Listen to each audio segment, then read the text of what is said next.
In today's video, I'm going to teach you how to add CCT Bollinger Band Oscillator Indicator in TradingView Pro. Quick and easy guide. First, make sure you're logged into your TradingView Pro account and that you have a chart open for the market you want to analyze. This can be any market you like, such as crypto, forex, stocks, or indices. Once your chart is open and you can clearly see the candles, we're ready to add the indicator.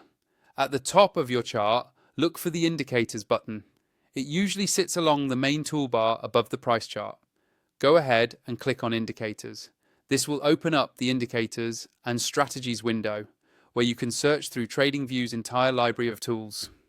Inside this window, you'll see a search bar. This is the fastest way to find any custom or built-in indicator. Click into the search bar and then start typing the name of the tool you want to use. In this case, type CCT Bollinger Band Oscillator.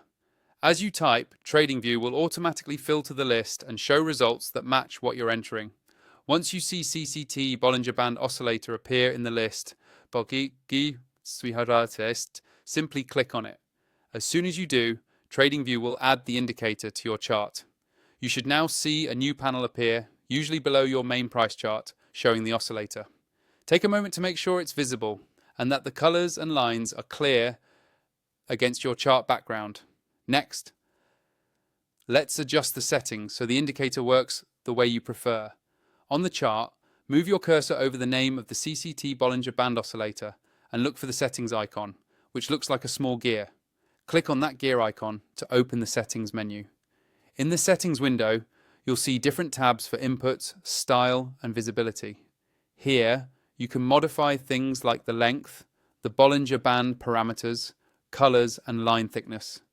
If you're just getting started, it's usually best to leave the default values as they are, since they're designed to be a solid baseline. You can always come back and fine-tune these later as you get more comfortable with how the oscillator behaves on different timeframes. Once you've checked everything and you're happy with the appearance, click OK to apply your changes. The CCT Bollinger Band Oscillator is now fully added and customized on your TradingView Pro chart. If you haven't signed up for TradingView Pro yet, make sure to use the link in my description to get started with the same setup I'm using here.